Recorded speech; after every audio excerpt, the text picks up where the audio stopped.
I would still get tested to see if you've got diabetes by getting glucose tolerance tests, insulin tolerance tests, because about 20% of people of normal figure are diabetic anyway.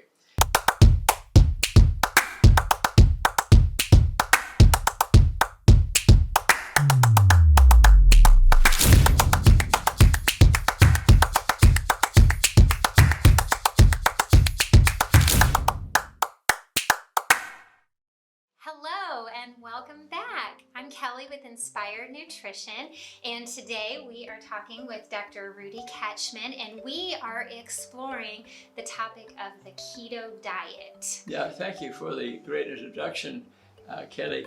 I really enjoy speaking about this because this is the easy way to become healthy and to eat as much as we want to, but in the end, easy way to lose weight, easy way to avoid 30, 40, 50 diseases. And could I give you a little bit of the history of the keto a little bit? That would be great. You know, we've all heard, I think most of us heard about Dr. Atkins, the cardiologist that lived in New York City. Well, as a child, he practiced within a few blocks of my house. I didn't know him then because I was just a kid anyway. I wasn't a doctor, but he really was one of the first ones that came up with the keto way of eating. And what he was promoting, eat fat and be healthy. Boy, that sure didn't go over with the community. Yeah, because there's a lot of different fats you can eat, right? I'm telling you, in the American Medical Association, which at that time I was a member of, wrote a real nasty article about Dr. Atkins and thought this was ridiculous because what they were promoting it is to avoid fats. For 30, 50 years, they said, don't eat fats, they're bad for you, eat sugary foods. Oh, yeah. And what happened to the nation? They all gained weight, many developed diabetes, many diseases. And if you just, and this is a judgment-free zone. I've lost 25 pounds over the years, based on knowledge, which I gained 135 pounds now. So we're not making any nasty comments of bunny that's gained some weight, but we all know people have relatives from that, and we're conscious about it. And not that it doesn't look good, having some weight on you actually makes people look good. But the darn trouble is it changes your metabolism in your body, and almost everyone who's overweight has the beginnings of, on the road to, or has diabetes. Most are not aware of it. They've had the wrong test. Glucose test, you need insulin test, and they can develop the 30, 40, 50 diseases that we've spoken about. So Dr. Atkins recommended eating fatty food. I will say he did not distinguish good fats and bad fats. That's very important. Yeah, could you tell us the difference there a little bit, Kelly? Yes. What are some good fats? What are some bad fats? Yeah, absolutely. Well, first of all, let me say, like Atkins, he had some things right, Yes. but he didn't have it all right. Yes. And I think that kind of seems to be something consistently that you and I see. We can read these books, we can educate ourselves, we can educate you, but when it comes down to it, it's really just taking the best and leaving the rest. Deciding what's the good advice and dumping the rest of it. First time I ever heard that statement was from you, Kelly, and I just love it because life is like that. That's all you can do. I don't turn away from just every idea somebody's giving at me. Yes. I may pick the best from them and then Yes. travel on. That's right. And you told me that at a convention we were at. You came on your own, I'm on my own, and you were saying, because I was saying I didn't agree with all what they were saying, some very famous person actually, and you said to me, take the best and leave the rest. Yes. And walked out with a smile on her face. Thank you. So that's what we've done, and really when you come to, authorities like this, you're able to talk with us, and we've read these books and we've snapped out all of these good parts, and we're really wanting to deliver to you what we've learned and what we've seen really work. Exactly, that's the reason we want you to look at a lot of our posts and lectures and different things. It's an ongoing process. I mean, what are ketones? Anyway. You want me to answer off of that? Yeah. they are water-soluble molecules that have a lot of energy in them, more than sugar. They're like glucose molecules, except they're smaller, and they're water-soluble, which sugar is not. It has to be attached to something. You go through water. And they have a lot more energy, and they're made from fats that partially metabolized fats that go to the liver, and the liver makes them, and they have more energy in them than even sugar, and we find out now that every organ in the body, especially the brain and the heart, can use them. The brain, 3 pounds of fat, incidentally, it's not totally dependent just on glucose. It can run on ketones. So it's a better fuel. It's a clean energy that your body produces in the absence of sugar and carbohydrates. Yeah, and the most beautiful thing is how you get into ketone metabolism. The last tape we did was on fasting. That's an easy way, because if you're fasting, which I get today, I didn't eat for 16 hours. I feel very energetic, impeccable. Having fasted, very energetic the whole time. We explained that, last time. As you use up the sugar in your bloodstream, and sugar convert to glycogen, we store about 100 grams of glycogen in your liver. So if you're not eating, the blood sugar drops, the insulin level drops also. And as the insulin level and sugar level drop, your fat cells open up and allow fat out. Yes, and that's where you and it goes to the liver. And the liver will take some triglycerides that are in your blood system, and they will take the fats that are coming at them, which you're cleansing your body, losing weight, and use them for energy. Those are the ketones. And then we try to get people into that, because you feel a lot more energetic. Yeah, the ketones are so great. And can I tell you an example that I read one time that I thought was really interesting? Kind of what you're saying. So what you have to do is use up all of that sugar that you have in your body before you're able to get into the ketones, right? So I heard this example one time where there was a group of people who were basically starving, right? And what they did was they started giving them like one muffin or one piece of bread in the middle of the day to like keep them alive. They thought this will help them. What that did was destroy them. Like, it made them ravishly hungry, because what happened was, as soon as they got that sugar, as soon as they got that bread, they turned off the ketone metabolism. So the people who didn't have anything and were starving were much better off to get through this experience. But the people that just had a little bit of sugar every day were in misery, because it never allowed their body to convert over to the we must have read the same book. Did you read that too? But it's interesting because this period of time, like the fasting time, you have to stay in that 100%. Yes. And the minute you eat that donut or have some carbohydrates, ketone metabolism stops. It's done. And then, of course, you're not energetic anymore, because you're running on ketones. Now you're tired and worn out, and you want to go to sleep. You're going to crash. And this is interesting. So it is very important to continue that fast. And you lose weight quickly. And of course, any diseases you got, you will start to reverse them. And cancer, which I mentioned the last time too, is a sugar feeder. Otto Warburg knew that in the 1920s. That's huge. And published it. That a cancer cell needs 13 molecules of sugar to make 1 ATP, to have energy. You have to go into, that's what's called fermentation. Versus a normal cell, which maybe one and one ketones versus ATP versus sugar. So I think it'd be a great thing to start reading about it a little bit, so that you know about it. Yeah, and when you said cancer is a sugar eater, yeah, I mean that says so much right there. Yes, it does. When you hear about breast cancer rates going up, and we see the money being collected in this Center Research Genetic Centers, but only 3% of cancer is due to genes. Yeah. Breast cancer, maybe 2 to 5% due to genes. The rest is what we're consuming. Yes. So overweight women, but men get breast cancer too.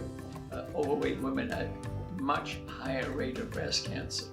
And we're into getting at the root, avoiding it. Yes. You know, what we do is screen people for breast cancer, for example, and then what do we do when we're screening people?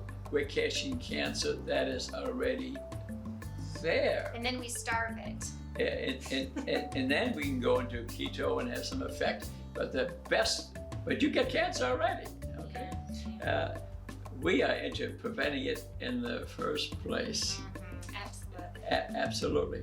Incidentally, if you're thin, I would still get tested to see if you've got diabetes by getting glucose tolerance tests, insulin tolerance tests, because about 20% of people of normal figure are diabetic anyway.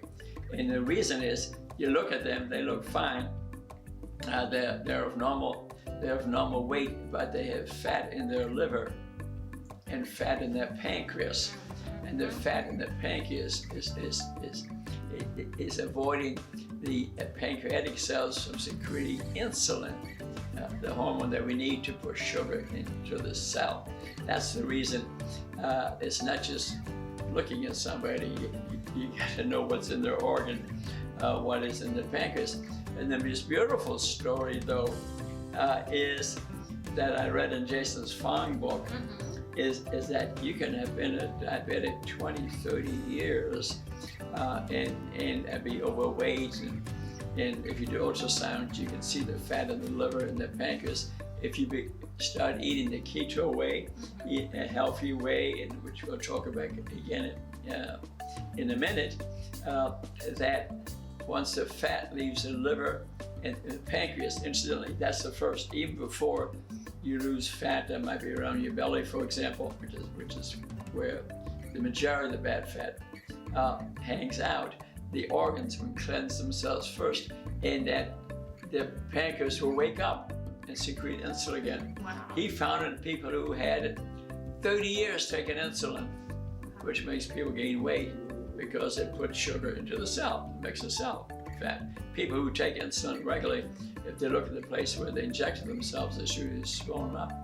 That's because we stuff the sugar in the cell. So these drugs don't always necessarily help you. Type 1 diabetic saves their lives. Type 2 sometimes too, but it can help make it worse because the type 2 diabetic worse and worse, and then the cells don't work as good. Higher dose, and they get bigger and they get bigger. So this is what we're trying to prevent, and then educate you about it is really the idea. What we recommend in terms of eating, tell them what do you recommend to your patients on how they go into, let's say, keto nutrition.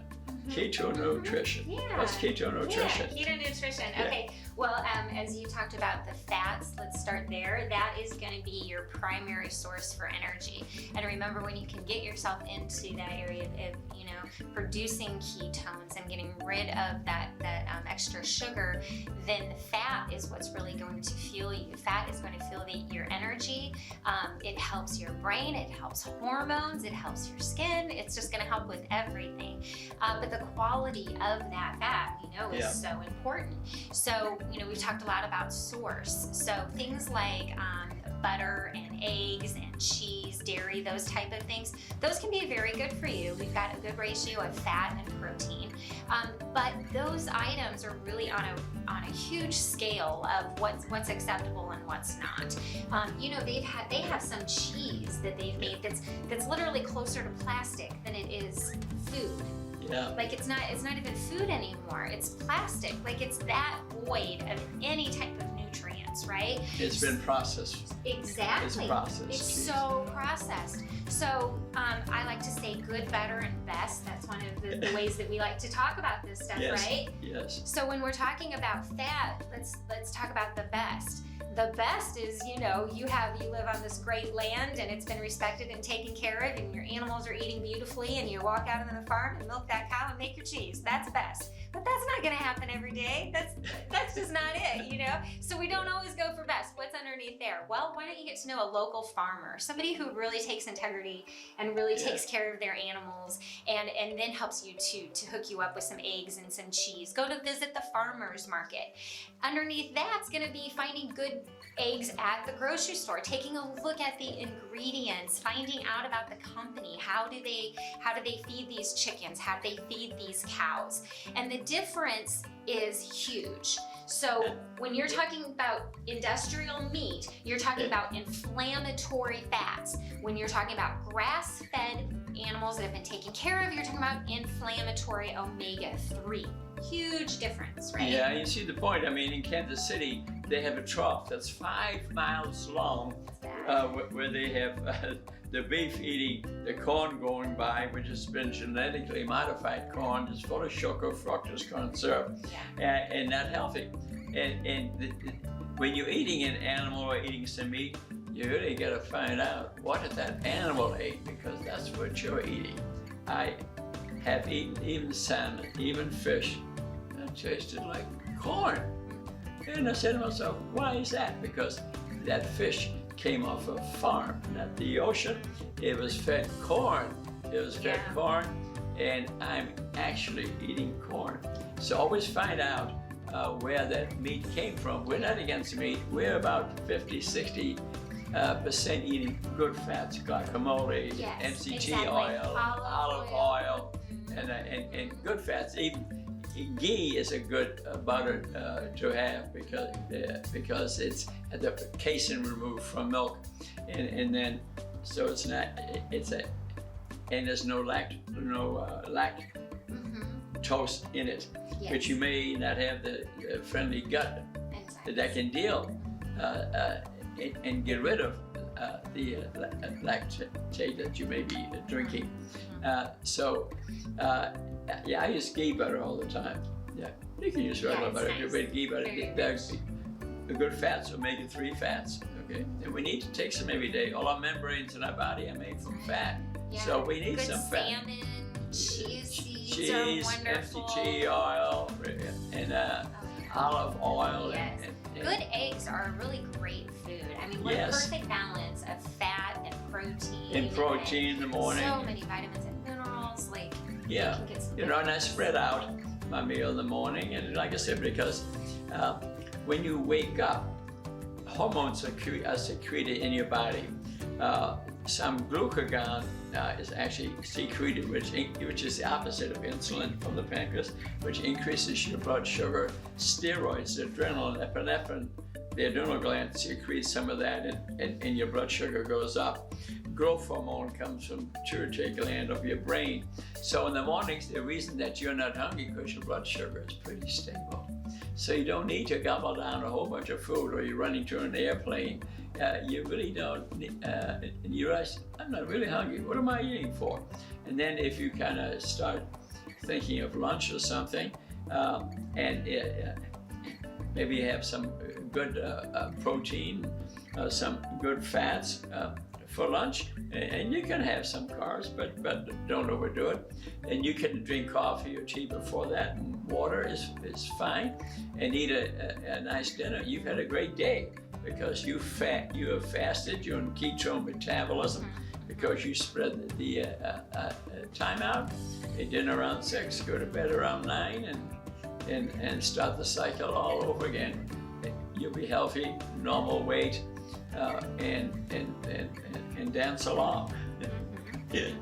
So it is I encourage you to read this book here by Gary Taubes, The Case for Keto. You can get in the bookstores, or you go to the library.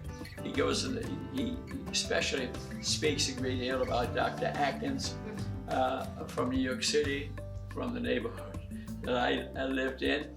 But he sort of started the discussion about using ketones, it was known in history before that. Actually, ketones were spoken about as far back as 1820.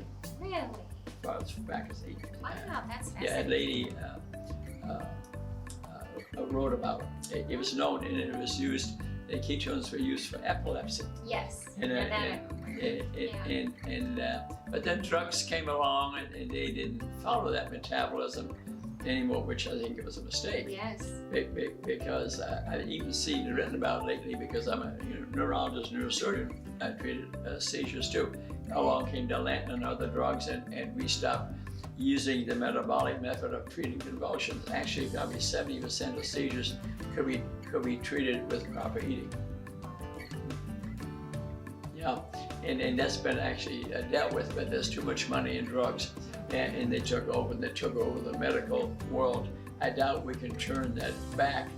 But then again, if you have a child or somebody, or you yourself with seizures and have had a scan to make sure there's no tumor there, that to go to proper keto type way of eating might be a good idea. Read a lot about it, discuss it, and no matter where you go, even suppose you have cancer. And actually yesterday, I went along with a friend who has cancer. Okay, but I went along just in case the medical oncologist did not reveal everything. And you can't believe what happened. He never even heard of ketone metabolism. He was very aware, and he tried to get him into an experimental program, actually, where drug companies trying to sell a drug. Now, suppose he didn't have another patient doesn't have a friend along, they might have signed up for this other thing, which the majority of the time, a new drug maybe adds 2 months to your life, versus proper ketone metabolism for cancer is quite effective. It's much better to empower our bodies to overcome these obstacles rather because than. you're getting at the root. Remember, Yes, I spoke about Otto exactly. Warburg, or the 13 molecules of sugar. Yeah. Cancer's a sugar feeder.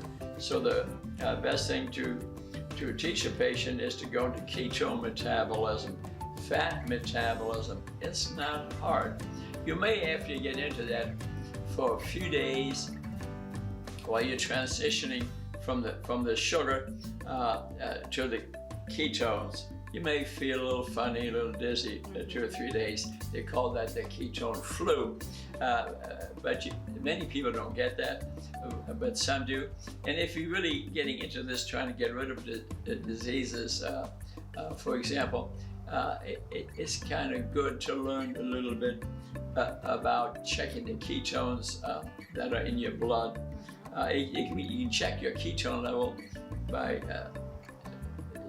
a breath test, a urine test. That's the easiest. You can walk to the drugstore and get these strips, and you urinate on these strips, and they tell you whether you're ketone metabolism. Yes. A more accurate way is to buy a system, just like the diabetics check their blood sugar, on the phone. And they have a little app on there. It's usually good for 2 weeks, and it gives you your ketone level and blood sugar level just by looking at your phone. That's the most accurate. But I think unless you have an advanced disease you're trying to get rid of, I don't think it's necessary. And that may take a discussion, although I have one at home. But the urine strips, you just walk to the drugstore and get them, and it's easy. Yeah, and that's going to tell you if your body is producing the ketones. Yes, yes. I have a number of patients who get diabetes or kidney disease. I get rid of their diabetes. I'm trying to reverse their kidney disease, which can be done because I'm doing it with her. She checks their urine for ketones. She looks at these strips. At least I do that in the beginning. And then, although I have another one, he's a minister, Francois, and he and he just, boom, here's my blood sugar, you know what I mean? And here's my ketones. So you can look that up in the net or read about it in these books. In summary, Kelly, we've done people a lot of good Yes. By doing this, we can prevent disease, we can stop disease, we can reverse disease. People, we've had patients who've had cancer where we've stopped it and reversed it and kept them alive. We've had people with heart disease who have been stopped and reversed. Obviously, it doesn't work for everyone, and not all of us can follow, what we recommend. But so you need to gather, information and work with your doctor, but also consider that your doctor may have no knowledge of this. Matter of fact, when I was talking about nutrition at my cancer friend yesterday in that doctor's office, he said, well, I have a PhD in nutrition. He said, oh, no, don't fall for that. Because this man never brought up nutrition. and he was going to throw him into an experimental group where a drug company, what the drug company probably did, gave that hospital a few $100,000 for running this research program so they can discover this drug for which they'll make millions. That's happening. It's only because I was sitting there, I was able to stop that and said, much better take control of your own health. Participating in healthcare. Yes. You must participate. Yes. You can't just follow the programmers because 90% of them are. Matter of fact, the majority of research right now on medications is paid for by industry itself, not the government. So the industry, of course, has a motive. If it's not consistent with what they recommend, then you stop it and never even report it. They don't report what doesn't work. They don't report what works because they can make money. It's like the latest Alzheimer's drug. Did you read about that? Yeah, which is due to diabetes majority of the time. Get rid of diabetes. They had a drug and it was reviewed by a panel of 15 people from the FDA, Food and Drug Administration. 14 said it was useless. And it was made by a big company from Indianapolis. But the one guy said, well, you never know, and they get another class of approval so they could sell it for $25,000 per person per year. So every Alzheimer's patient who's desperate probably will take this drug, but if they get rid of their diabetes, they may be cured, reversed. And how many other things can that heal at the same time? And in one swoop, it's kind of like trying to just heal your arm. You can't just heal your arm. You've got to heal your whole body, and it all works. And while you're trying to heal your arm, the rest of your body gets healed too. And it's the same kind of thing here. Once you change your diet, you'll find you'll avoid all of these different pitfalls. What a beautiful explanation that really is. Because when we're fasting, for example, which you recommend, autophagia is occurring in your body.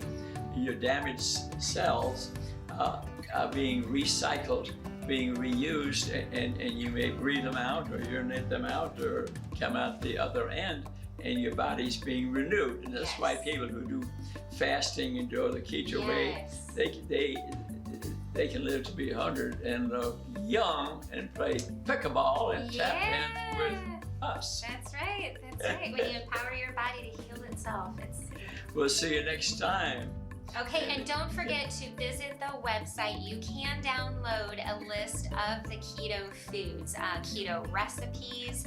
There's more videos on there. And if you want more details and get on our mailing list, please visit diabetessupportfw.com. And those links are in the show notes. Right. Thanks for watching. We do this because we love you. Yes, we do. And as always, stay inspired.